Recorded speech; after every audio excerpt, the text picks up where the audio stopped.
Most people overlook the quiet man who ran a tiny auto shop on the edge of a fading desert town in Nevada. He rarely spoke, never raised his voice, and always kept his eyes down. Locals called him Mute Mike, assuming he had nothing to say. But everything changed the day a ruthless biker gang rolled into town, threatening to destroy the life he had carefully rebuilt. That's when Mike did something no one expected. He moved like a ghost, aimed like a machine, and revealed a past forged in battle, discipline, and precision. What those bikers didn't know was that the man they tried to humiliate was once a Marine sniper, whose name still echoed in classified circles. This is the story of how a silent mechanic reminded the world that real power doesn't boast. It waits, it watches, and when necessary, it strikes without warning. Before we jump back in, tell us where you're tuning in from, and if this story touches you, make sure you're subscribed, because tomorrow I've saved something extra special for you. It was a scorching August afternoon in the forgotten town of Dry Creek, where the sand always seemed to find its way into every crack and the sun punished anything that dared to move. The streets were mostly empty, save for the occasional pickup truck bouncing past old diners and hardware stores clinging to life. On the far side of town, nestled between two shuttered gas stations, sat a squat cinder-block building with faded letters reading West Ridge Auto. There were no flashy signs, no open hours posted on the door, and no background music drifting from inside. Just the sound of metal on metal, the occasional whir of a power tool, and silence. That silence belonged to Mike Reeves, a man who lived alone, spoke rarely, and repaired engines with a precision that made even the most skeptical ranchers trust him without question. Nobody knew where he came from. He had arrived in Dry Creek 5 years prior, towing a beat-up camper behind an older model Chevy Suburban and hauling nothing but a toolbox, a mattress, and a single wooden crate he never let out of his sight. He rented the garage space without negotiation, paid in cash, and kept to himself. The town, desperate for someone who knew how to fix things without a fuss, welcomed him the way it welcomed the tumbleweeds, quietly, cautiously, and without asking too many questions.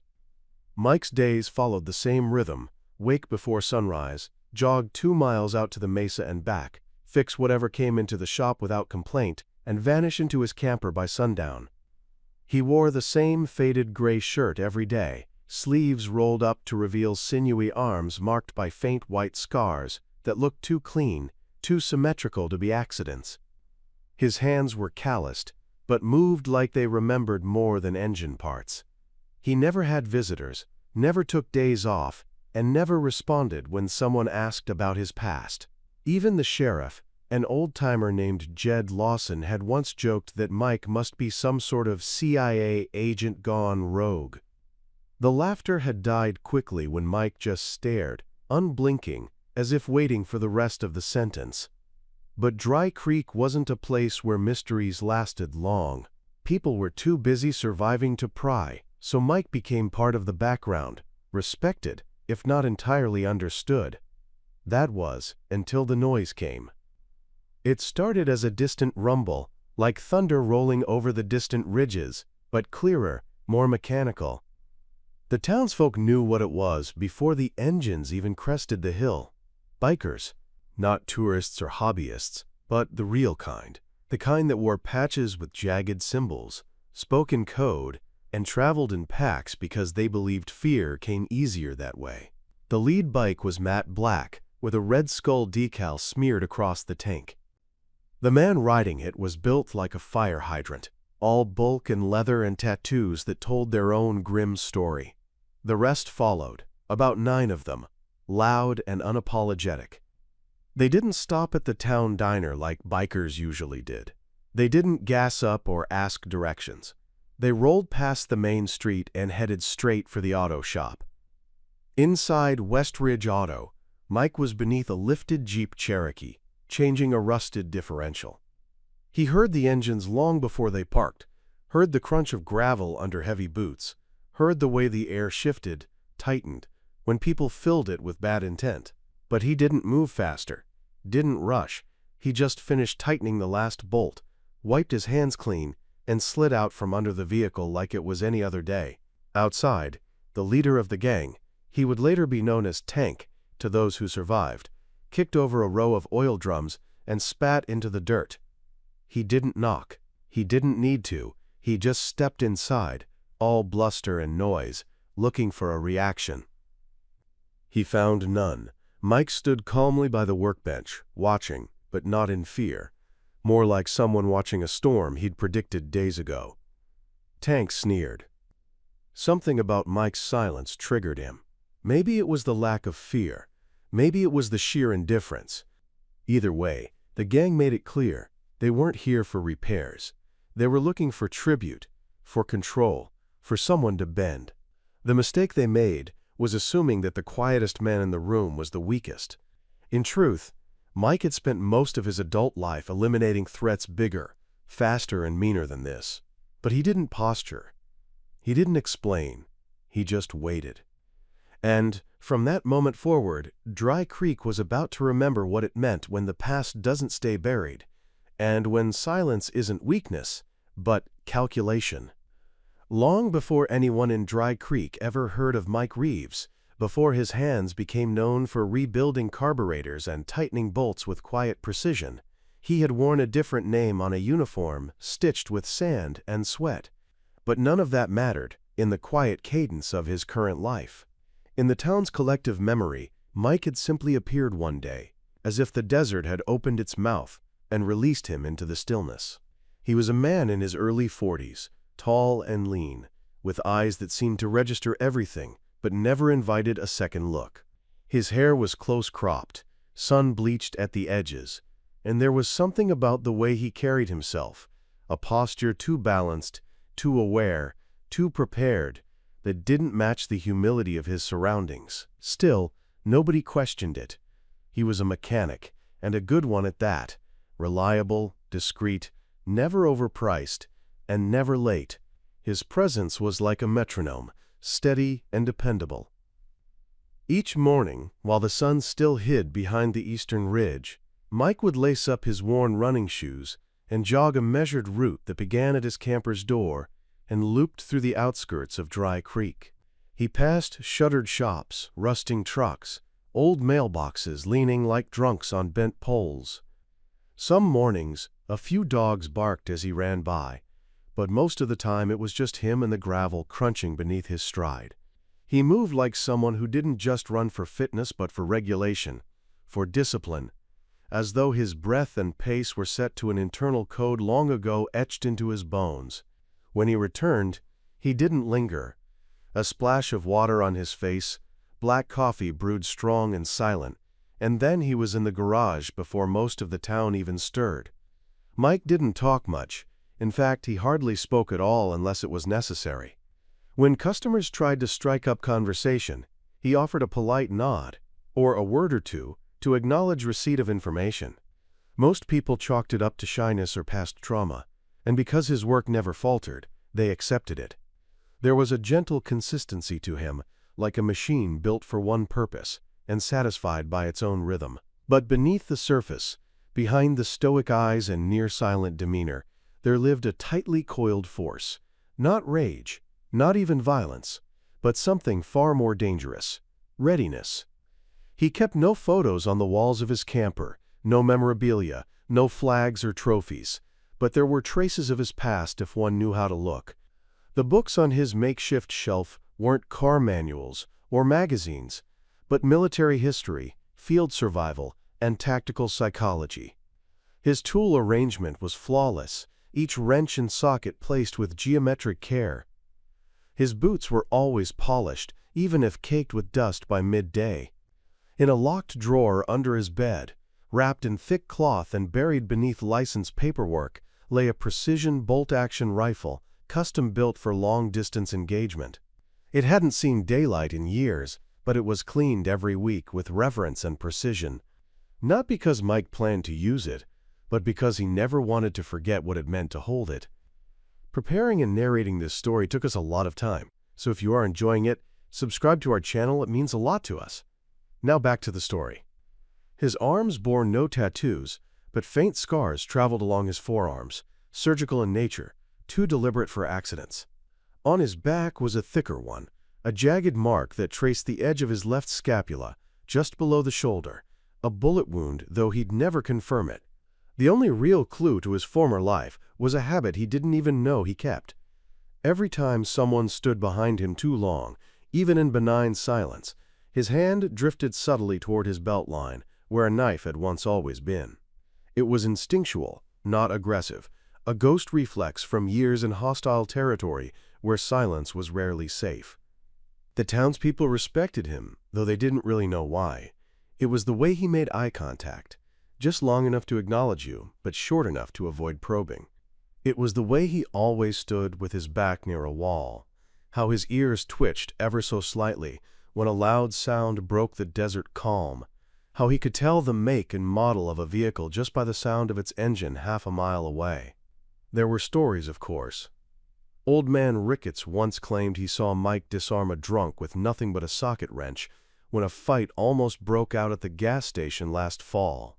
But Mike had slipped away before the sheriff arrived, and the tale became more myth than memory. Mike didn't crave companionship. He didn't resist it either, but there was a measured distance he maintained from everyone.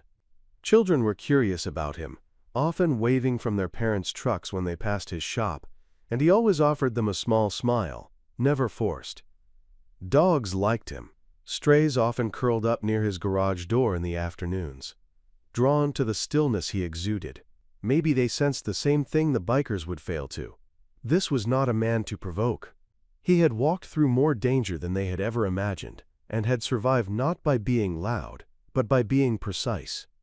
His silence wasn't just habit, it was armor. A deliberate choice made after years of noise, commands, chaos, and loss.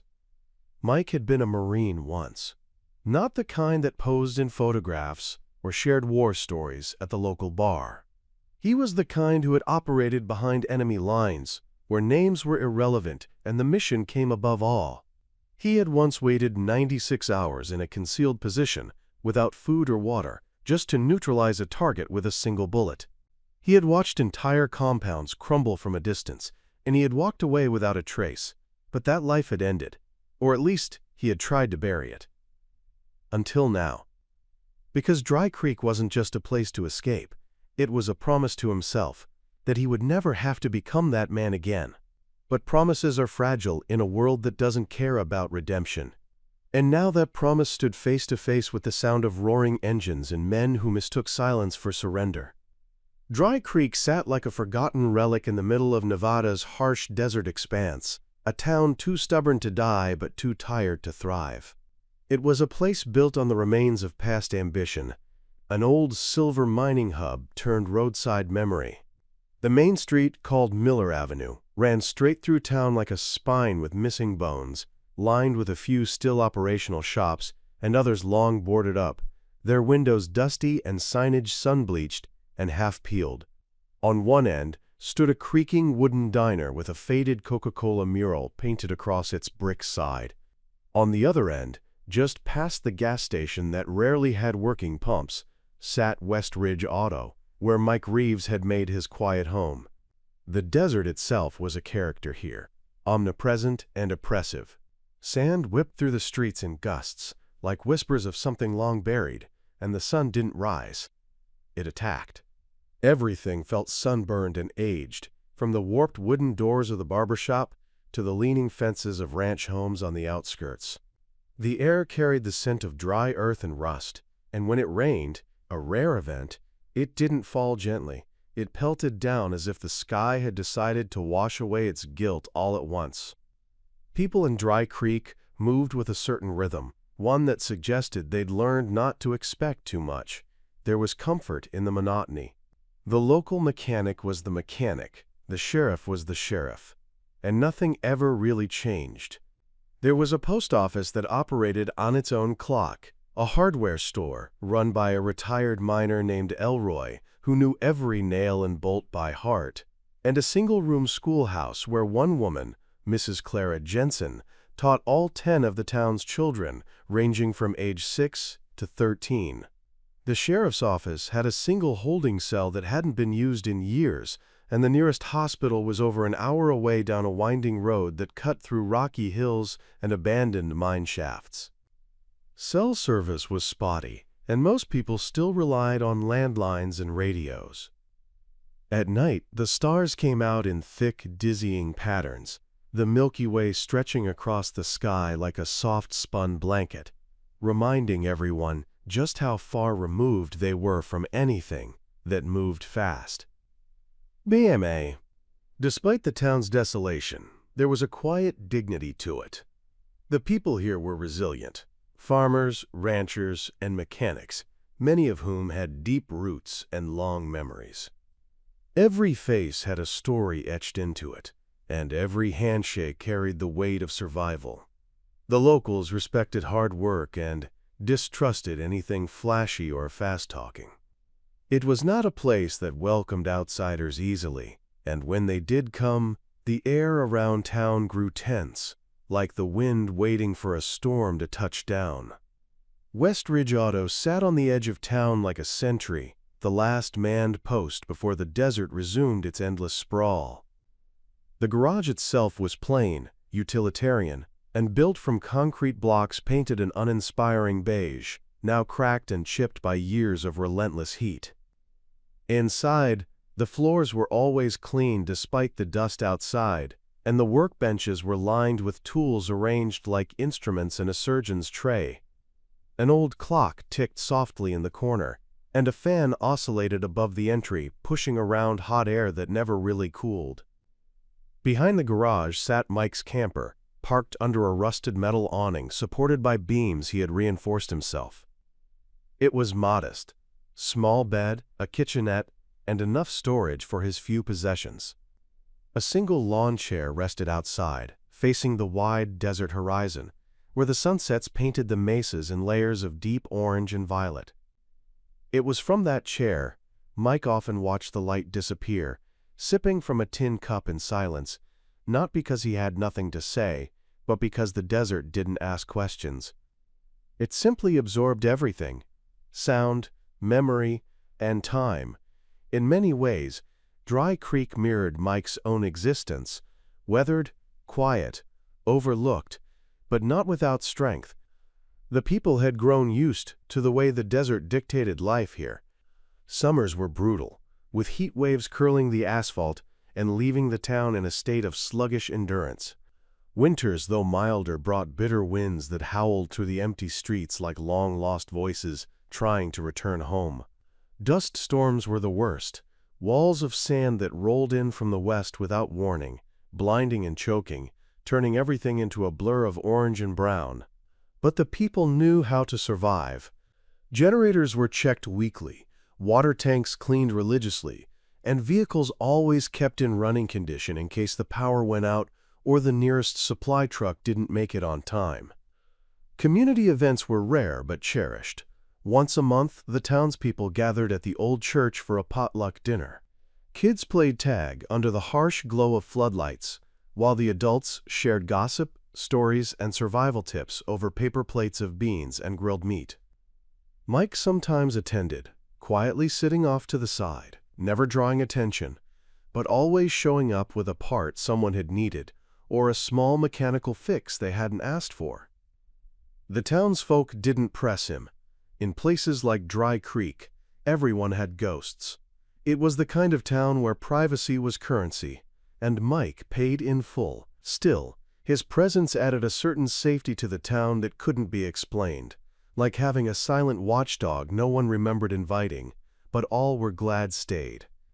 And so, when the gang of bikers roared into town on that blistering afternoon, it wasn't just noise they brought, it was disruption. The delicate balance of life in Dry Creek, already strained by heat and time, trembled beneath the weight of their arrival. The locals watched from behind curtains and screened doors, hearts racing, not just with fear but with something else: uncertainty. Not about the bikers, but about the man who had never raised his voice, never picked a fight, and never spoken of his past. They didn't know what Mike would do. But the desert knew. It always knew when something was about to wake up. The gang that rolled into Dry Creek called themselves the Devil's Gate, a name stitched in blood-red thread across the backs of their black leather vests, beneath a snarling wolf's skull with smoking eyes. They weren't the kind that roamed aimlessly in search of camaraderie or a love for the open road. No, these men were wolves in every sense, predators by trade, moving from town to town across the Southwest, feeding off fear, dominance, and whatever they could take without challenge.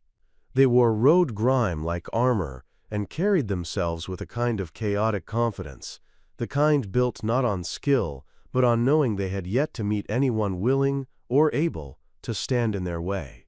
Their leader, a brute known only as Tank, had a jaw like a meat cleaver and a voice that seemed to echo off the walls even when he whispered. His arms were thick with tattoos that spoke of prison time, gang wars, and the kind of violence only understood by men who had never been told no. He wore mirrored sunglasses even indoors, and spoke in short, clipped commands, the kind that didn't invite questions. Tank had built his reputation not just on brutality, but on a twisted sense of justice. To him, weakness was an offense, silence was disrespect. Anyone who didn't meet his gaze or return his greeting with an appropriate amount of deference was, in his mind, asking to be punished. He wasn't interested in robbing banks or running from the law. That was amateur work. Tank dealt in fear. He and his crew would roll into small defenseless towns like Dry Creek, make their presence known, and then establish a pattern of harassment that turned into forced protection deals. If a business owner resisted, they'd find their storefront tagged, their vehicles trashed, or worse. Law enforcement in these kinds of towns was always minimal. One sheriff, maybe a deputy, and they knew how to make them fold with little more than a veiled threat against their family or home. By the time the locals realized what was happening, they were already too deep, paying for their own safety in cash, supplies, or silence. This was the plan, as they descended on Dry Creek, engines growling through the empty street like a stampede. Their bikes kicked up clouds of dust that clung to the windows of the diner and the post office. Locals peered out with cautious eyes, children pulled indoors quickly, and even the sheriff watched from behind the blinds of his office, hand twitching near his phone, uncertain whether to call for backup that would never arrive in time. Tank and his crew didn't need to say anything to announce their intentions. Their arrival was declaration enough. They dismounted with theatrical aggression, boots slamming into the gravel, sunglasses pushed up, heads swiveling like predators surveying a new hunting ground. One of them kicked over a decorative barrel in front of Elroy's hardware store. Another scrawled a crude symbol into the hood of a parked pickup using a key. Tank led them toward Westridge Auto with a slow, deliberate swagger. He had already pegged the garage as the town's nerve center. Any place that kept people's trucks running was a place of value.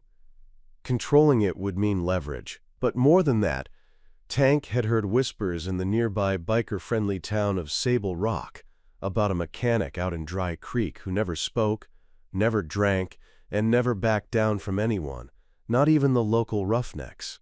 That kind of stoicism didn't sit right with Tank. To him, men were supposed to bark, posture, and recognize dominance. Anyone who remained quiet either didn't understand the hierarchy or thought they were above it. Either way, it needed correcting. Inside the garage, Mike had felt their approach long before they arrived. The vibrations from their bikes came through the soles of his boots, and the sound of boots crunching gravel had a tempo he recognized from far more dangerous scenarios. He didn't move fast, he didn't grab a weapon. He simply finished wiping down a carburetor and stood near his workbench, waiting. The door swung open with a bang, but Mike didn't flinch.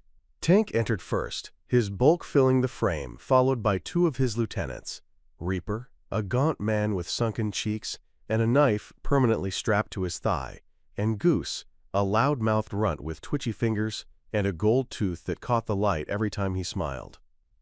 Tank tried the usual tricks, knocking over a stack of tires, commenting on the pretty little setup, then getting in Mike's face.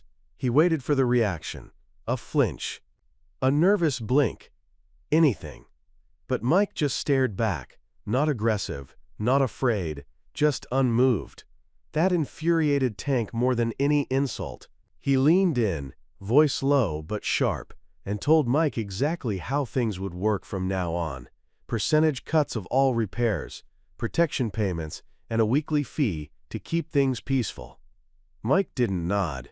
He didn't shake his head either. He simply turned, wiped grease off his hands, and returned to the engine he'd been working on. That kind of dismissal wasn't just disrespectful, it was a challenge. Tank knocked over a toolbox, then slammed his palm against the hood of the car so hard it left a dent. The others laughed, but there was tension in the room now, a charged electricity they didn't fully understand. It wasn't fear, it was the absence of it, and that, more than anything, disturbed them. They left with promises to return, with threats half made, and warnings spewed like venom. But as they mounted their bikes again and rode back toward the center of town, something lingered in Tank's mind, an unease he didn't yet recognize. He didn't know it, but he had just provoked a man trained to remain calm while chaos erupted around him. A man who had spent a lifetime being underestimated by louder, more violent men. And unlike every other town they'd crushed, Dry Creek had a sleeping wolf hiding behind a wrench and a blank stare.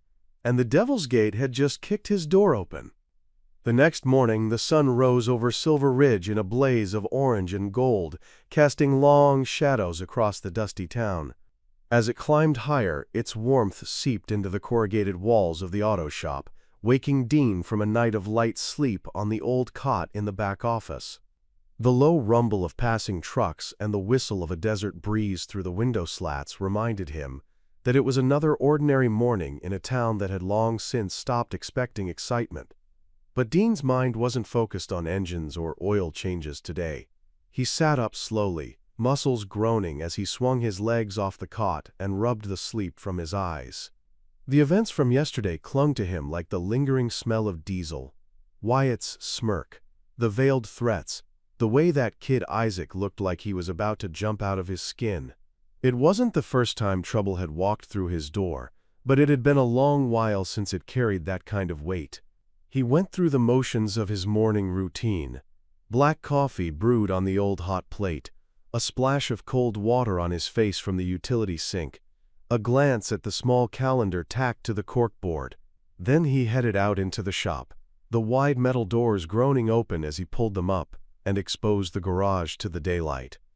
Dean stood still for a moment, taking in the street. It was quiet, nothing unusual, but he had the distinct feeling something had shifted. Mid-morning brought a steady stream of locals. Ms. Tyler's Impala needed a radiator flush. Mr. Grant's Chevy pickup was back in for another tune-up. Dean worked in silence, as always, letting his hands do the talking. But his mind wasn't in the carburetors or belts. He watched the door, listened for bikes, tensed at every low rumble that echoed down the main road. Around noon, he stepped outside and spotted Sheriff Ed Rowland parked across the street in his patrol SUV, pretending to be on his laptop but clearly watching Dean's shop. Dean knew the sheriff well enough to know he wasn't there by accident. Ed crossed the road a few minutes later, coffee in hand, his tan uniform looking stiffer than usual. He stood beside Dean in silence for a moment, watching the cars pass, then finally spoke, his voice low. Said he heard there was a visit yesterday. From the Black Vultures. Said he didn't like the idea of them sniffing around town again. They'd been laying low for months, mostly staying up near the highway in their compound, just outside Dry Creek. Dean just nodded. He wasn't one to offer unnecessary details. But Ed pressed on, talking about how Wyatt was trouble and how he had the mayor breathing down his neck. Said he knew Dean could handle himself, but maybe it was time to think about options, about backup, about letting folks in. Dean looked at him long and hard before responding. Told Ed he appreciated the concern, but he had things under control, that he wasn't about to start a panic over a few bikers looking for a scare. Ed didn't look convinced. He patted Dean on the arm, nodded, and walked back to his SUV. By mid-afternoon, Dean was under the hood of a rusted Dodge when he felt it, a presence, that cold pull of eyes on him. He straightened up, wiped his hands, and turned toward the garage entrance. Isaac stood there, holding a paper bag in one hand, nervously shifting on his feet. Dean motioned him inside, and the kids stepped into the garage, mumbling something about lunch and wanting to say thanks. Dean took the bag, set it on the tool bench, and gave Isaac a look that asked the question without words. Isaac sighed and leaned against the wall, avoiding Dean's gaze. Said he was sorry, said he didn't know they were going to act like that, said he thought it was just a friendly visit, maybe show off a little, maybe impress Dean. But Wyatt, he went off script, started talking about respect and dues and how people needed to know who ran this part of the county. Isaac said he didn't want trouble, that he'd just been trying to belong. Dean didn't speak right away. He opened the bag, found a simple sandwich and a bottle of water, and nodded in thanks. Then he told Isaac something he hadn't said aloud in years. He said that sometimes, when you try too hard to belong somewhere, you forget who you are. He said men like Wyatt prey on that, use it, twist it.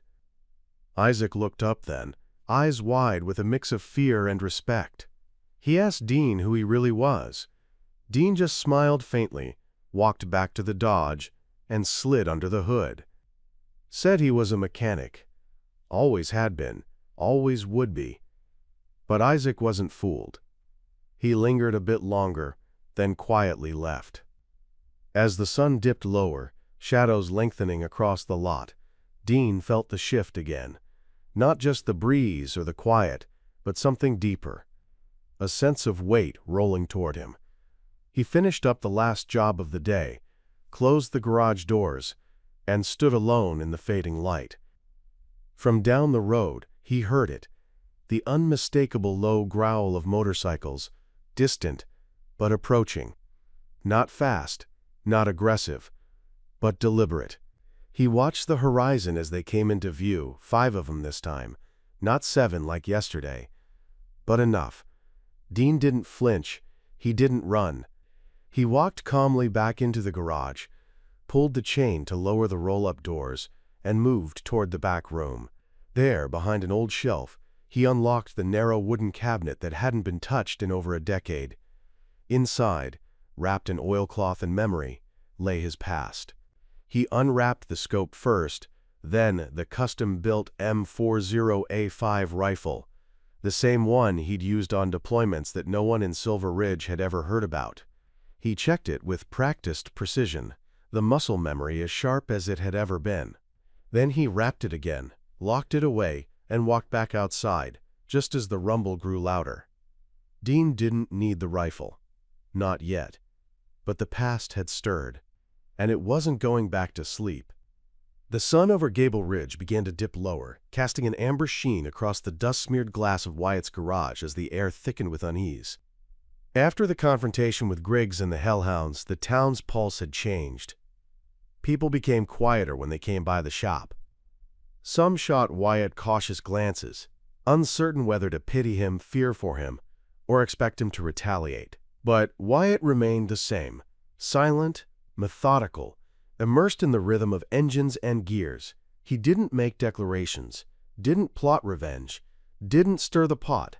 He worked as if nothing had changed, and yet beneath that quiet surface, something had shifted in him, something visceral and familiar. It wasn't rage. It wasn't revenge. It was a kind of focused anticipation, the same kind he felt just before a mission during his Marine sniper days, when he'd lie still in tall grass for hours, breath calm, heartbeat slow, eyes fixed on a distant objective. He wasn't planning war. He was preparing for precision. Rumors circulated that the Hellhounds had been showing up at various businesses around town, throwing their weight around. The sheriff, already outnumbered and under-equipped, had been deliberately avoiding any real confrontation. There was talk of Griggs leveraging intimidation to gain control of some properties, an old-fashioned land grab disguised as an expansion of their motorcycle club headquarters. No one had yet dared to publicly oppose them, but the tension had reached a low, grinding pitch that threatened to explode. Wyatt knew the signs. He'd seen this kind of simmering unrest in small Afghan villages before all hell broke loose. He could feel it in his bones. could sense the way people's eyes darted more quickly, how doors locked earlier, how some of the men who once shook his hand with easy smiles now grunted and looked away. But he wasn't entirely alone. Carmen, ever the firebrand, had grown more defiant. She stopped by Wyatt's garage more frequently, sometimes with little errands, other times with no excuse at all. She brought him coffee, left him muffins on the workbench, and once even brought over her young nephew's busted go-kart, just so she could watch Wyatt work. She didn't say it aloud, but Wyatt could see it in the way her jaw tightened when someone mentioned Griggs, in the way she deliberately parked her car outside the shop instead of behind the building. She was standing with him, even if it made her a target too. One afternoon, Carmen mentioned something that finally made Wyatt pause. She said Griggs had bought out the old Henderson lot near the West Highway and was supposedly turning it into a private club, but she'd seen construction deliveries going there, more than just materials for a clubhouse. Cement, piping, generators. Rumors had begun that it wasn't a clubhouse at all. En masse. Some said it would be a weapons cache. Others whispered about a drug lab. The truth was unknown, but Wyatt knew enough to recognize the pattern. The Hellhounds weren't just here to drink beer and flex muscle. They were settling in, digging roots. And when outlaw clubs put down roots, they grew like weeds, fast, aggressive, and poisonous. That night, Wyatt lay in his small back room above the garage, staring at the ceiling as moonlight spilled through the cracked window. His fingers rested on the edge of a crate shoved under his bed. Inside were the remnants of a life he'd buried long ago. Dog tags, a set of fatigues, and the broken-down pieces of a rifle he'd once depended on more than his own hands. He hadn't touched that crate in years, but he thought of it more and more lately, not out of sentiment, but out of clarity. He had made a vow when he left the Marines, to never again lift a weapon in anger. But this wasn't anger. It was defense. It was protection. It was the kind of thing he once swore he'd do for those who couldn't do it themselves. The next morning, as he swept the garage floor, a rusted Dodge rolled up with a familiar face behind the wheel. Travis Malone, a man in his late 50s with a limp and a stained baseball cap, stepped out and walked with a slow shuffle. Wyatt had once patched up Travis's truck for free during a brutal winter, and the man had never forgotten. Travis spoke quietly, his voice carrying the edge of desperation. He said his granddaughter, who worked at a local diner, had been approached by some of Griggs's men. Said they made her feel owned, just because she wore a smile and served them coffee. Said one of them had followed her out to her car, whispering things that made her lock her doors and call her grandfather in tears. Wyatt, sweeping, slowed. He didn't speak, but he didn't need to. Travis wasn't there to plead. He was there to pass a message. A warning. A confession of fear, wrapped in hope that maybe, just maybe, Wyatt would do something. Wyatt finished sweeping, then pulled down the garage's main shutters for the first time in months, leaving the closed sign swaying in the wind. He moved to the back room, lifted the crate from under the bed, and laid out the contents on the table. The rifle came apart in his hands with familiar precision. He oiled it, reassembled it, and checked the scope. Then he opened a notebook and began sketching the layout of the town from memory. He noted sightlines, choke points, elevated positions, and, most importantly, the perimeter of the old Henderson lot. His hand moved methodically, lines crisp and sure. This wasn't revenge, this was recon. Outside, the wind shifted. Dust rolled down Main Street as a group of hellhounds roared past on their bikes, engines snarling like a war cry. But Wyatt didn't flinch. He had lived through fire and fury and come out the other side. He wasn't afraid of noise. He wasn't moved by fear. He was a sniper who had once counted breaths between heartbeats and delivered peace at a distance. And now, that part of him, the part he'd buried, was stirring again, not to destroy, but to protect. Quietly, calculated, unseen, until necessary. The morning after the storm, the quiet town of Dry Pine Ridge awoke to a heavy silence that settled between the sandstone walls and long-abandoned gas stations, like a forgotten breath. Most residents had already heard whispers of what happened at Miller's Auto, though the details were speculative and tangled. Some claimed the mechanic had shot at the bikers. Others said he'd tied them up in the garage overnight.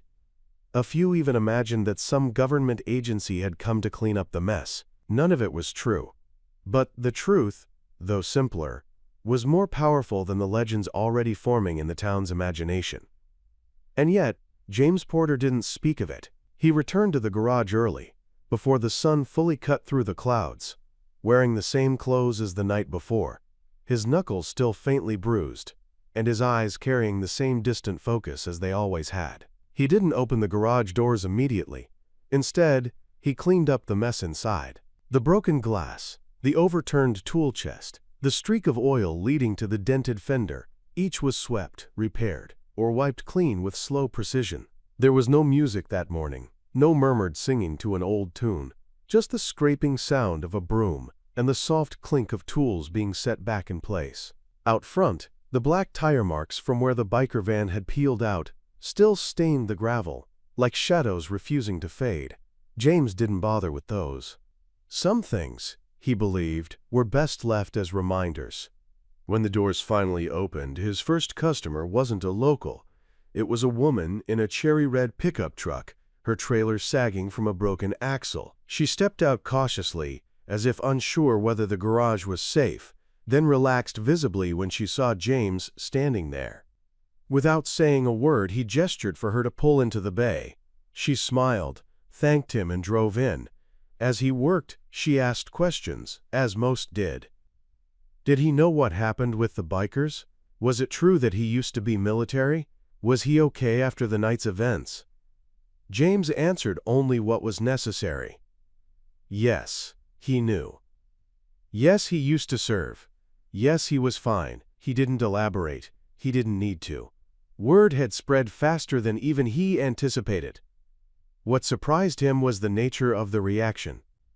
Instead of fear, there was a kind of reverent curiosity. Instead of avoidance, people came closer. That afternoon, Sheriff Carver arrived, his cruiser rumbling softly as it parked in front. He stepped out, hat low over his brow, the kind of man who looked like he belonged more to the land than the badge. Inside the garage, he found James under a lifted chassis, oil dripping slowly from an unfastened bolt. The sheriff waited until James slid out, wiped his hands, and nodded. Then, quietly, he said he had something to return. From his coat pocket, he pulled the suppressed sidearm James had surrendered after the incident and placed it gently on the nearby workbench. He said he'd spoken to the state patrol, and given that no shots had been fired, no charges filed, and no damage reported beyond the shop's interior, there would be no further investigation. Then he paused, uncertain, before adding that if James ever wanted to talk about anything, his door was always open. James gave a respectful nod, said thank you, and returned to the axle bolts.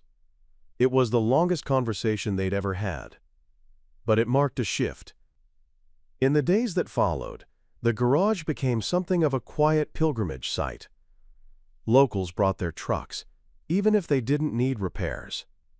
Some brought food, homemade chili, cornbread, jars of pickles. Others simply came to talk, not about the night in question, but about life. Farming troubles, family drama, broken marriages, military sons. One teenage boy asked him, almost breathlessly, what it was like to be a sniper. James looked at him for a long moment before saying it was lonely. And that was all. The boy didn't ask again. One evening, as he closed up shop, he found a folded note on the counter. It wasn't signed. It simply said, "You reminded this town what courage looks like. Thank you for standing when it mattered." James folded it carefully and tucked it into the small metal box where he kept old Marine Corps pins, faded photos, and a single letter from a brother-in-arms who never made it home.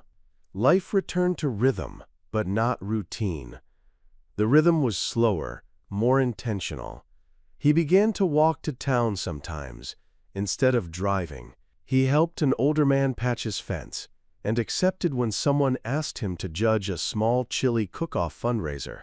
His world, once so narrow and tightly held, was starting to open, inch by inch, not because he'd forced it, but because he'd finally been seen, and not as a weapon, or a mystery, or a ghost, but as a man. It was the first time in years he let someone else touch his shoulder without flinching. The first time he laughed at a joke and meant it. The first time he looked at the wide Nevada sky and didn't feel like he had to run from it. He still said little, but when he did, people listened. Because sometimes silence isn't empty, it's full of strength. And James Porter, the silent mechanic of Dry Pine Ridge, had proven that even a quiet man could echo like thunder when the moment called for it.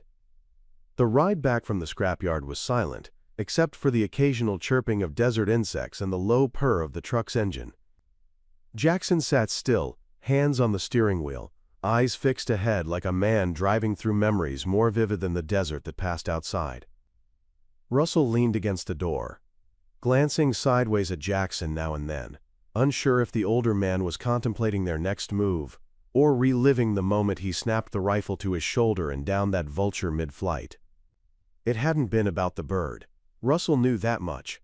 That shot, so precise, so fast, wasn't done for fun or theatrics. It was Jackson drawing a line, but where that line would lead, and who would dare cross it, was the part still unwritten. Back at the shop, the air was hot and dry.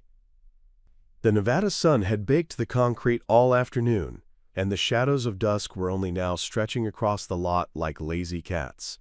Jackson pulled the truck in and parked without a word. He stepped out, boots hitting the ground with the kind of calm finality that always preceded something irreversible. Inside the garage, he started setting tools in order, checking inventory like it was just another day, as if the events of the last 48 hours were just desert dreams carried on the wind. But Russell wasn't buying the act. The biker gang had seen something they weren't supposed to see, and their silence afterward was temporary. Men like that didn't respect quiet. They only respected power or fear, and Jackson's display had only stirred up more questions for them. That night, as Jackson tightened the bolts on a Harley someone left in for repair, Russell finally spoke what had been growing in his chest since the scrapyard.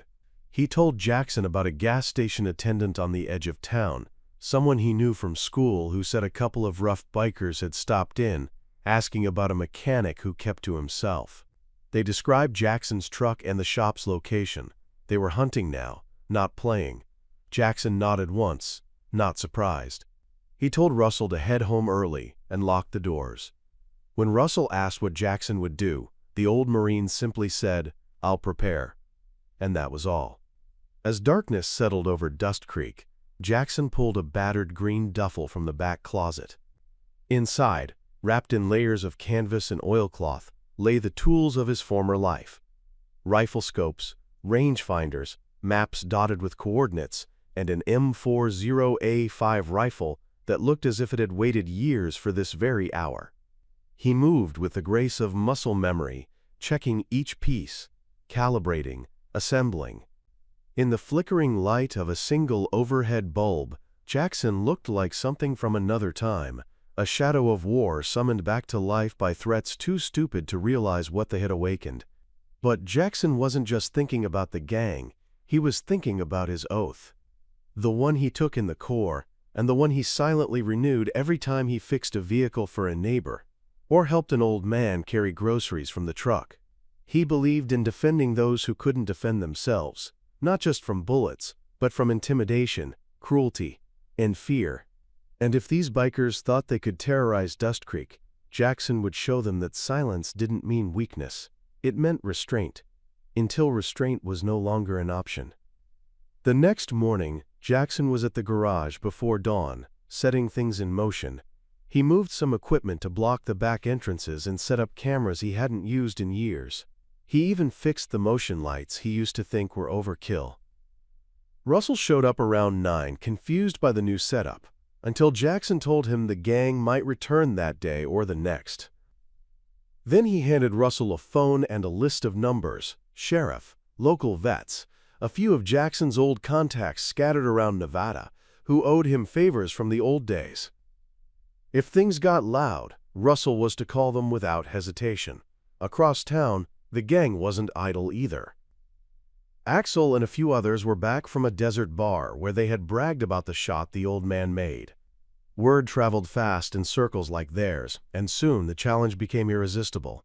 They weren't going to shoot him, at least not right away, but they would come in numbers. Loud, aggressive, pressuring him to talk, to reveal who he really was, to break the calm that had made them feel mocked. But Jackson wasn't preparing for a shootout. He was preparing for clarity. He wanted them to understand, once and for all, what silence and discipline meant when forged in the crucible of war. That evening, as the sun began to drop and the winds picked up dust across the empty lots, Jackson stood outside the garage, sleeves rolled up, boots planted firmly on the cracked cement. His eyes scanned the horizon like a hawk, awaiting the moment prey made itself known. Then, the rumble began. 1. Then 2. Then 10 engines growled over the ridge and headed down toward town. Chrome glinted. Leather reflected the last rays of sunlight. The gang was coming. And Jackson? He didn't flinch, didn't blink, just turned and walked back into the garage, where a tripod waited and a single bullet sat beside a scope already dialed in. He didn't want to use it, but if they forced his hand, they'd learn the kind of silence that speaks louder than any roar. The next morning rolled in with a dry heat that stuck to the skin like dust on an old radiator. Jacob rose before the sun crested the horizon, as he always did, and went about his morning routine with the same silent precision that had defined his every movement for decades. He fed Scout, rinsed out his coffee mug, and stepped out into the yard with his wrench in hand, ready to lose himself in the reliable rhythm of work. The events of the past 2 days still clung to the edges of his mind, but he brushed them aside, choosing instead to focus on the hum of the world waking up. But tranquility, it seemed, had no intention of staying long. By mid-morning, the rumble of engines echoed once again through the desert, louder and angrier than before. A line of black bikes roared into view like a swarm of locusts, kicking up dust and heat as they cut across the road and into the workshop yard. The lead bike bore the same red-eyed wolf insignia, only this time, the man astride, it wasn't just trying to scare anyone. He meant business. The moment Jacob saw him dismount, he knew the man was ex-military. The way he moved, calculated and grounded, was unmistakable. His leather vest bore the name Reaper, a fitting title for someone who carried himself like death had once been his closest companion. Reaper didn't waste time. He walked straight up to Jacob, his eyes scanning him with curiosity more than aggression, as though trying to reconcile the mechanic before him with the whispers he'd heard. Behind him, his men fanned out, forming a loose circle that trapped Jacob between the shop and the desert beyond. No one touched him. Not yet. Reaper spoke low, deliberate. He said they'd heard about what happened with Cage, about the night Jacob had pulled something none of them saw coming. He didn't ask questions. He issued a warning. He said Cage was family. He said their code didn't allow disrespect to go unanswered. Jacob didn't flinch. His eyes didn't waver. He let the silence speak for him, the kind that made even confident men feel unsure. Reaper, sensing no fear, took a step closer and said if Jacob wanted peace, he'd have to earn it. His men began pulling things from their bikes, chains, baseball bats, crowbars, parading them like peacocks showing feathers. Reaper challenged Jacob not with words, but by tossing a worn duffel bag at his feet. It hit the dirt with a thud. Jacob glanced down, then back at the man. Reaper said inside were parts for a rebuild, custom mods for a Triumph Bonneville. He wanted it done in 3 days, no payment, just a demand. If Jacob refused, they'd return, not to talk, not to challenge, but to burn everything down. Jacob bent down, picked up the duffel, and carried it into the shop without a word. Behind him, the sound of engines roared to life again, and within minutes the dust cleared and they were gone. Inside, he laid the bag on the table and unzipped it. He already knew what he'd find: parts that didn't quite fit, pieces that would need serious fabrication, a test of both skill and patience. But it wasn't the bike that weighed on him. It was the threat. For years he had buried the instincts that once made him lethal. But now, piece by piece, they were clawing their way back. That night, he opened the locked cabinet in the back of his home. Inside, covered in oil-stained rags and the faint scent of desert steel, lay the tools of his old trade. His old rifle case was there, the one he hadn't touched since Afghanistan. Next to it was a small metal box containing photographs, medals, and a folded American flag. He sat down and stared at them for a long time, remembering the faces, the sounds, the stillness before a shot, and the roar that followed. Scout sat beside him, sensing the shift in energy. Jacob reached down and ran a hand over her fur, grounding himself, finding the line between who he was and who he had tried to become. By dawn, he was already at the workbench, stripping and rebuilding the Triumph like a man possessed. Every turn of the wrench was precise, every weld clean and measured. He didn't just want to complete the job. He wanted to send a message: that he was still here, that they hadn't shaken him, that beneath the grease and denim still lived a man who had once stared through a scope for days without blinking, waiting for the right breath, the right twitch, the right moment. Reaper returned on the third day, right on time, flanked by his crew.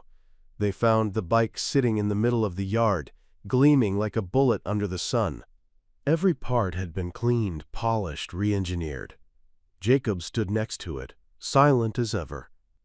Reaper walked around the machine, his fingers grazing the metal like he was handling something sacred. Then he looked at Jacob. And for a split second, there was respect in his eyes. But the moment passed. He said nothing, just nodded once. Then he climbed onto the bike, kicked it to life, and rolled away. The others followed, but their eyes lingered on Jacob longer this time. They didn't see a mechanic anymore. They saw something older, something sharper, something waiting. Jacob watched them vanish into the horizon and then turned back to his shop. He had passed their test. But the real one, he knew, was still coming. Night had cloaked the desert town of Furnace Ridge in a velvet stillness, broken only by the occasional howl of wind, whipping through the rusted signs and creaking fences of long-abandoned lots.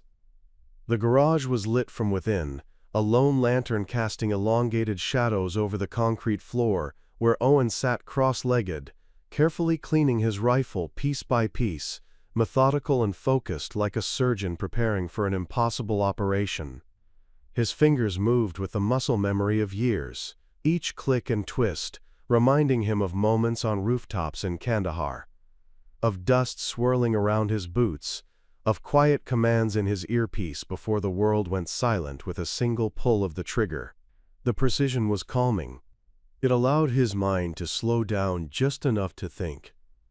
Not just about the looming confrontation with the dust vultures, but about everything that led him here. Carla had returned home hours ago, escorted by Sheriff Geller's deputy for safety. Owen had assured her that everything would be fine, and she had stared at him with the unspoken kind of trust that comes from seeing what someone is truly capable of. He didn't want her near the garage when the time came. He didn't want her to see what was about to unfold. For the first time in years, he wasn't hiding his past, but he also wasn't celebrating it. He just knew there were moments in life where you had to stand between the people you cared about and the chaos that threatened to consume them. This was one of those moments. Outside, hidden in the distance behind the garage and along the dark ridge line, several tripwires had been laid with the kind of expert discretion only someone like Owen could manage. Empty cans, reflective wire, and even a few flashbangs, repurposed from discarded security gear he found in the sheriff's storage room, were rigged like a silent orchestra waiting for the right note to scream. Owen didn't believe in meeting force with bravado. He believed in planning, leverage, and controlling the environment. By the time the dust vultures reached him, they'd be walking into a box, a place where every sound echoed wrong, every shadow played tricks, and every inch belonged to someone who'd been trained to kill at 1,000 yards. With a breath held so steady, it could make the desert seem loud. As midnight approached, the first rumble of motorcycles began to rise like distant thunder. The hum grew louder, and the once still air turned charged with electricity. From a distance, you might think a storm was rolling in, but this wasn't weather, it was wrath. A dozen headlights pierced the darkness, forming a jagged line of vengeance as the dust vultures rolled up like a cavalry of chaos, led by Brick himself, flanked by Twitch, Razor, and the other misfits who mistook cruelty for power. They parked their bikes in a semicircle outside the garage, engines cutting off one by one until the town fell into an eerie silence. Brick dismounted slowly, lighting a cigarette and blowing the smoke toward the stars, as if daring the heavens to interfere. He scanned the garage, noticed the open bay door, the glowing lantern inside, and the calm figure seated in the shadows. Owen didn't stand, didn't flinch. He simply set down the rifle, now fully reassembled, and let his eyes rise to meet the man who had spent weeks terrorizing Furnace Ridge. Brick smirked at the sight, as if Owen's stillness was a sign of weakness. He took a step forward, and that's when the first trap went off, an empty tin can ricocheting through the air with a metallic clatter, drawing their attention to the side alley. One of the bikers moved to investigate and triggered the flashbang hidden behind the second dumpster. A brilliant burst of light exploded, disorienting him and several others nearby. The dust vultures scrambled, ducking behind their bikes, unsure of how many people they were up against. Owen stood now, slowly, like a statue coming to life. He walked forward with deliberate calm, a long duffel bag now slung over his shoulder. And when he couldn't speak anymore, she stayed until the stars blinked awake above them. Over the next week, things shifted. The bikers, or at least the ones that remained after Coulter was hauled off and Kane's crew disbanded, didn't return. Some left town completely. A few tried to blend in, keeping their heads down, pretending like they'd never roared through town in packs, never threatened anyone, never tried to break a man who had already been broken. Sheriff Halton made it clear anyone caught stepping out of line again wouldn't get another warning. For once, the law seemed to bend toward justice, not just order. Ryder's shop became something more than just a place to fix cars. It became a symbol. Veterans came by, some quietly dropping off gear, others asking if they could just hang around, drink a cold soda, share stories without judgment. A makeshift memorial began to form on the back wall, dog tags, unit patches, photographs pinned under clear vinyl. Ryder didn't ask for it, didn't organize it, but he didn't stop it either. It became therapy, not just for him, but for others. And somehow, amidst the oil and grease and silence, healing began. But peace, Ryder knew, was a delicate thing. One night, he stood out back, watching the moon climb over the hills. He felt Juno approach before he saw her. She leaned on the hood of the old Jeep beside him, her shoulder brushing his. He didn't move. Neither did she. After a long silence, she asked him if he'd ever go back. Back to war, back to chaos. He shook his head slowly. No, he said, but the war never really left. It lived in the corners of his mind, in the tightness in his chest, in the way he flinched when fireworks cracked overhead. But here, he had found something that soothed it, if not silenced it completely. Purpose, community, maybe even the start of love. She nodded, not needing more than that. He was a man of few words, but the ones he gave her held weight. The kind of weight that said, I see you, I trust you, I want to try. They didn't kiss. They didn't need to. Some connections ran deeper than touch, and theirs was one forged not just in fire, but in mutual understanding, in the quiet promise that neither would run when the other needed to stand still. The sun began to rise. The town, once fractured and frightened, was beginning to exhale, and Ryder, for the first time in years, felt like maybe he could breathe with it. The sun sank lower into the Nevada desert, casting long streaks of crimson and gold across the dusty ground outside Ridgewell. Back in town, the echoes of the confrontation were still being talked about in hushed tones over beers and gas station counters. But miles away from the gossip and growing legend, Caleb was alone in his garage, wiping the last of the oil from his hands as he closed up shop. The day had been tense, but quiet. Since the last incident with the bikers, there had been no new confrontations, but the silence carried a weight, as though something was coiling beneath it. Ellie's old sedan had finally gotten its new alternator, and she'd left him a small note. "Thank you for always looking out for everyone, even when no one sees it." That was enough for Caleb. He never needed much.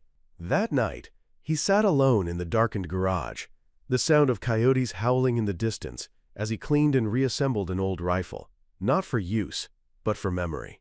It wasn't loaded. It didn't need to be. He had kept it in a case under the garage since he returned from service, never fired it again.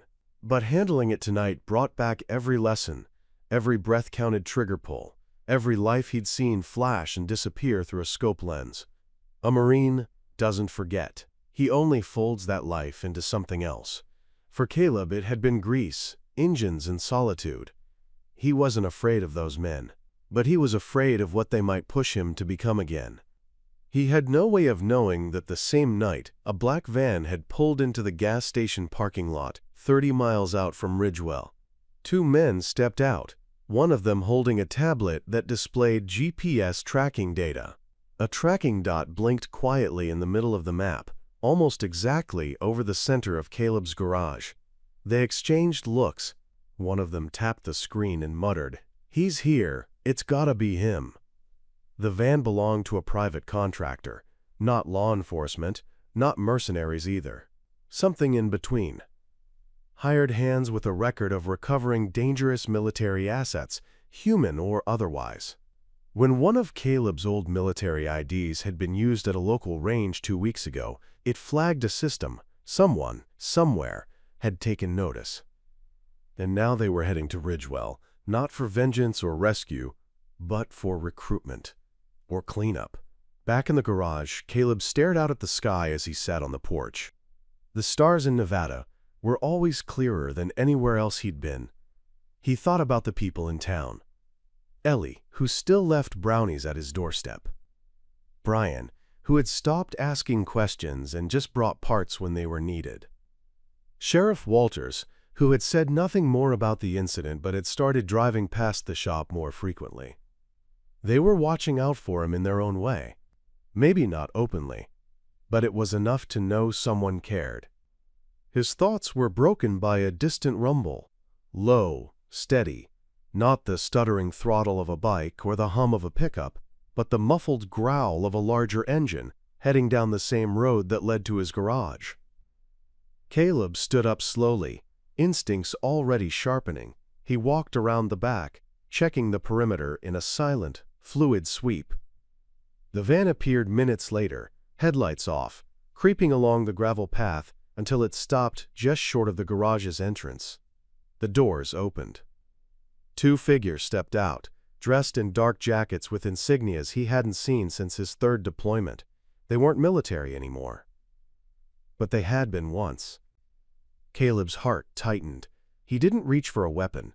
He just stood there as they approached, the taller one holding the tablet out in front like a badge. "We know who you are," he said. "We've been looking for you."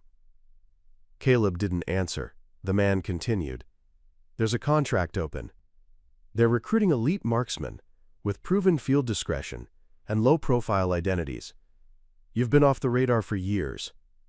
Until recently. We tracked your signature." Caleb's jaw tightened. "Not interested," he finally said. The second man stepped forward, voice lower, harder. "This isn't a request." For a long moment, no one moved. The wind picked up across the desert floor, carrying with it the faint rattle of something unseen. Caleb stepped forward slowly, lowering his gaze but not his guard. "I left that life for a reason," he said. "You can tell whoever sent you I'm not going back." The men looked at each other. The first one smirked slightly, almost amused. "You don't understand.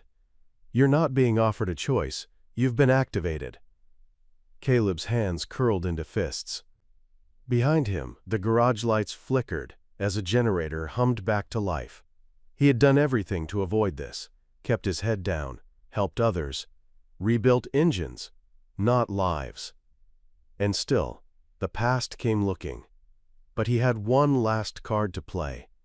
He glanced at the ridge above the shop. Hidden just beyond the line of sight, a camera rigged with a motion sensor had already sent an alert. Sheriff Walters would see it. Ellie would know to keep away. And if these men pushed him, really pushed him, then the sniper inside him wouldn't just return. He would end it. Not with bullets. With precision. The kind of silence that only a Marine ghost could deliver. The morning after the ambush at the scrapyard, a thin layer of frost blanketed the Nevada desert as Wade rose from a light, unrestful sleep inside his tiny trailer. Despite the pain lancing through his ribs and the stitched cut above his brow, he moved like a machine, silent, steady, precise. The chaos of the night before still echoed faintly through his head, the smell of scorched rubber, the glint of blades, the sound of fists hitting flesh. He didn't regret anything he did, but he also knew it wasn't over. Men like Razor didn't just disappear after a single humiliation. Wade had bruised their pride, shattered their mythos, and exposed them for the cowards they were beneath their tattoos and leather. The biker gang was going to regroup, and when they came again, they would come not to scare, but to destroy. Wade's gut told him as much, and his instincts, honed from years in hostile zones overseas, had never failed him. He stepped outside and scanned the yard. It was quiet. Too quiet. A silence that didn't feel peaceful but paused, like the calm breath before a predator strikes. He didn't own much. A weathered truck, his tools, an old dog tag hanging on the rearview mirror of his Jeep. But he knew how to fortify a position. The scrapyard would be his perimeter now. He began transforming it into something far more formidable than a simple mechanic's lot. He welded spikes to the inside of the chain-link gates, repositioned the heavier heaps of scrap as makeshift barricades, and even dug a few shallow trench traps where it made sense. Wade worked all day with the focus of a soldier building his last stand.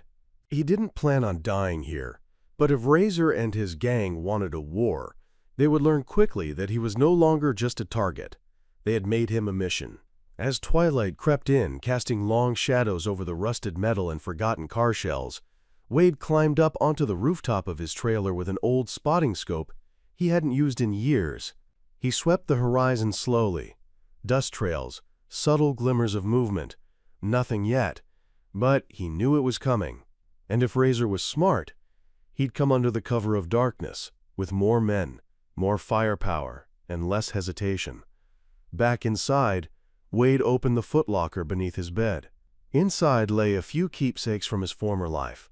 A small folded American flag, a stack of worn letters from his old squad, and a pouch containing his custom M40A5 sniper rifle, lovingly preserved and oiled over the years.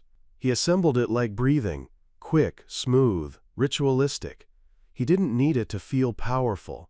He needed it to feel ready. And something in him shifted as he ran his fingers over the bolt. He wasn't just defending his land anymore. This was about principle now.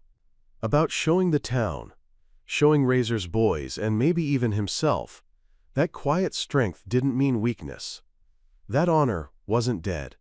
That sometimes the most dangerous man in the room wasn't the loudest. Later that evening, Wade heard the soft crunch of tires on gravel before he saw the headlights. It wasn't Razor. It was Doc, the retired Army medic who ran a supply truck up and down the old highway. Wade had patched up Doc once during a bar fight gone wrong a few years back, and they'd kept a quiet but respectful connection ever since. Doc stepped out, holding a brown paper sack and a jug of water. He didn't say much, just handed it over, gave Wade a firm nod, and looked around at the fortified scrapyard with something between pride and concern. Then he said something that lingered after he left. "You don't need to be a one-man wall, brother. You've earned backup." As the night deepened, Wade sat on the rooftop once more, his rifle resting across his lap, scanning the desert through the scope. Hours passed. The stars emerged. Coyotes howled somewhere in the distance. Then, just after 2 a.m., movement. A flicker on the ridge. Then 2. Then 6. Headlights killed. Bikes parked. Shapes moving low, on foot, surrounding the perimeter. Razor had come, and this time he brought at least a dozen men with him. But Wade didn't flinch. He simply exhaled, adjusted his scope, and whispered a word he hadn't spoken in years. "Send it." The first shot cracked through the night like a whip. It didn't hit anyone. It slammed into a gas drum just beside one of the intruders. Fire exploded upward, sending 3 of the gang scrambling backward. They hadn't expected resistance like this. Wade used that chaos to reposition, moving from rooftop to a concealed sniper perch behind a mound of crushed metal. A second shot ricocheted off a tire, sending another pair diving for cover. Still not fatal. Wade wasn't looking to kill them. Not yet. He was sending a message, one bullet at a time. A reminder, this was no longer a one-sided game. Razor's men panicked. Their bravado dissolved in the face of a ghost who moved like wind and struck like thunder. Wade could see them shouting, could almost hear the fear in their voices even at this distance. But Razor wasn't one to back down so easily. Somewhere near the rear flank, Razor barked out orders and pulled something from his duffel. A flare gun. He shot it into the sky, bathing the yard in an eerie red light. Wade knew what it meant, signal for the rest of the crew. They'd brought reinforcements, maybe even weapons. This was only the first wave. But Wade didn't panic. He adjusted his grip, checked his 6, and waited. The desert night was about to erupt, and this time, the silent mechanic would be its storm. The moment the bikers saw Travis's face emerge from the shadows of that weathered garage, something shifted in the air. Maybe it was the eerie calm in his expression, or the faint smudge of black grease still streaking down his arm that lent him an almost mythic presence, but they didn't jeer this time. There was no laughter, no snide remarks.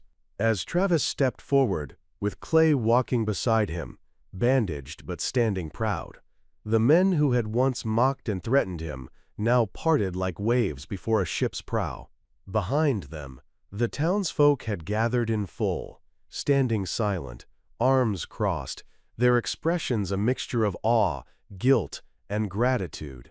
Sheriff Dyer, his hat clutched against his chest, met Travis's eyes and gave a single nod. He didn't need words. The town had seen the truth, and it had shaken them to the core. Travis didn't raise his voice, didn't make a speech. He didn't need to. He simply walked to the center of the lot, picked up a broken wrench from the asphalt, and tossed it into the metal bin beside the wall. The loud clang was the only sound for a long beat, and it echoed like punctuation, the sound of closure. The bikers, now subdued and unsure, gathered the last of their gear and began trickling out of the town, their roars muted like a memory being erased. No one followed them. No one watched them go. They were done here, and they knew it. Travis had shown them the mirror, and in it, they hadn't liked what they saw. A mechanic had silenced them. But more than that, a Marine had reminded them of discipline, restraint, and unshakable resolve. Later that evening, the townspeople came back in small groups, each trying in their own awkward way to make things right. Old Mrs. Kenner brought a basket of cinnamon rolls. Someone left a new set of tools by the garage door, wrapped in brown paper and tied with twine. Sheriff Dyer returned Clay's jacket, freshly cleaned, with a note tucked in the sleeve that simply read, "Your father would be proud." Even Ray, the bartender, who once refused Travis service, came by with a bottle of aged bourbon and 2 glasses, setting them down on the workbench like an apology carved in crystal. Travis didn't say much. He accepted their presence, accepted the gestures, but he remained quiet. For him, it wasn't about payback or being right.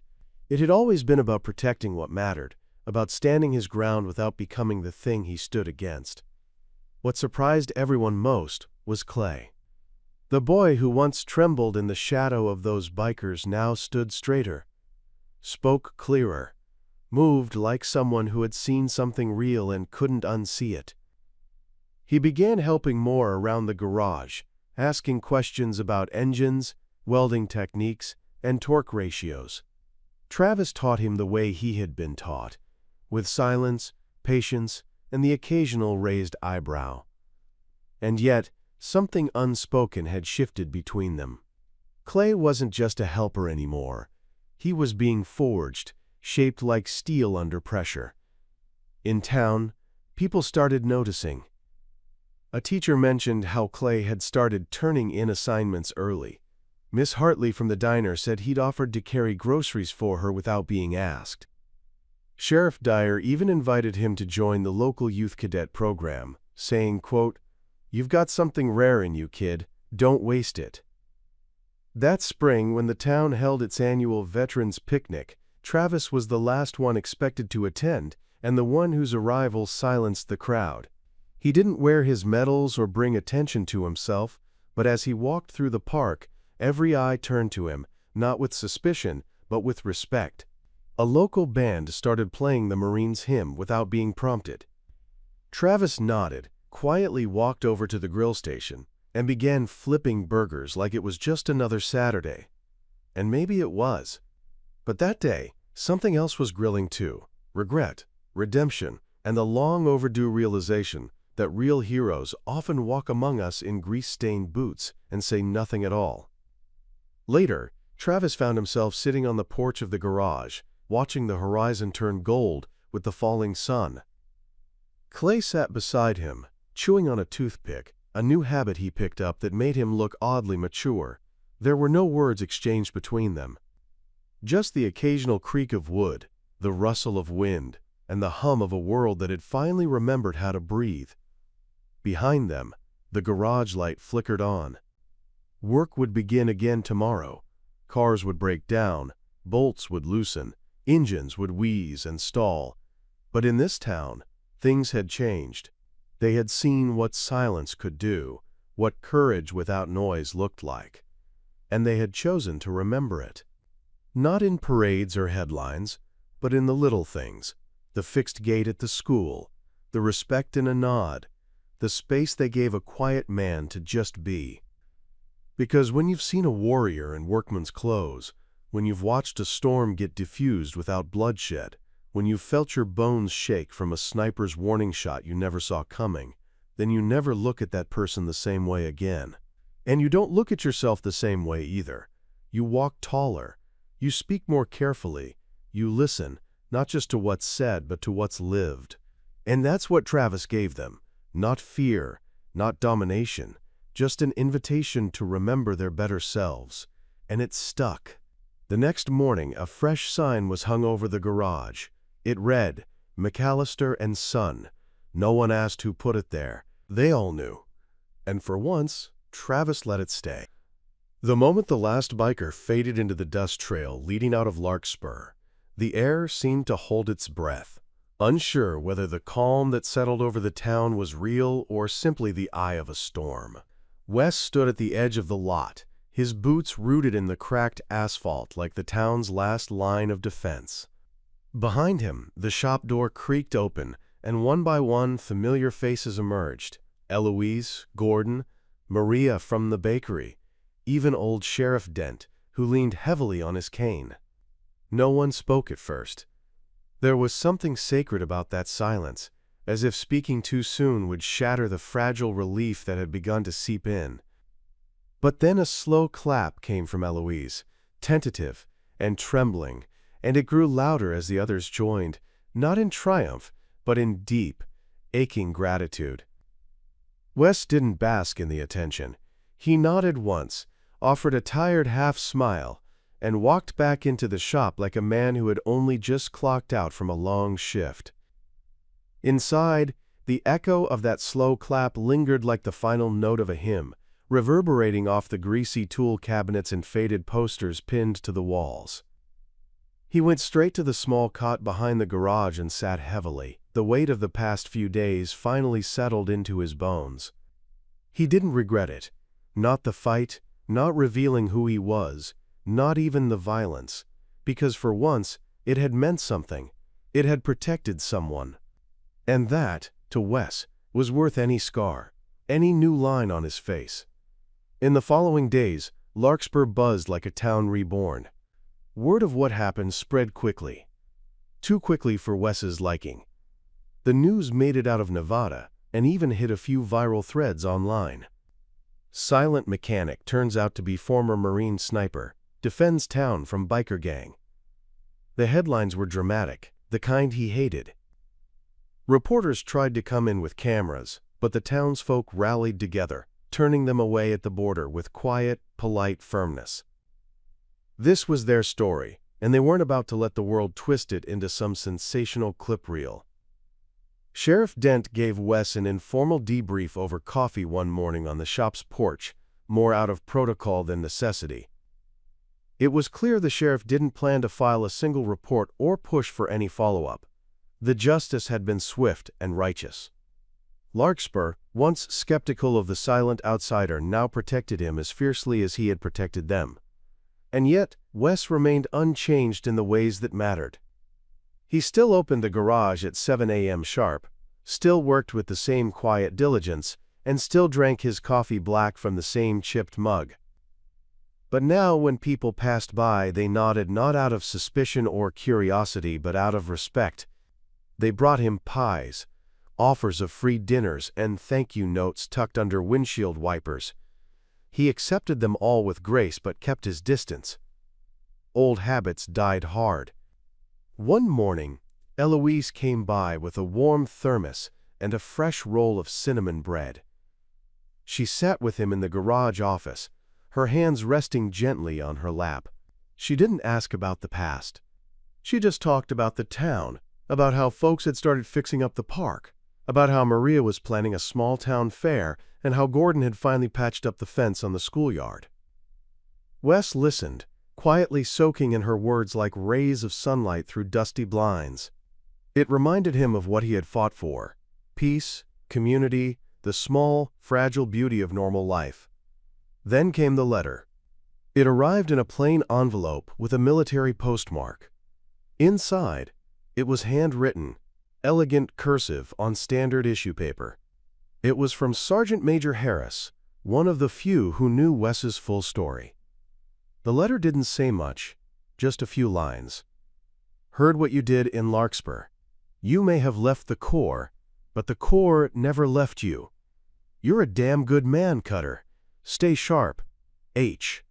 Wes folded the letter and slid it into the corner of his toolbox, where it would remain, untouched, but never forgotten.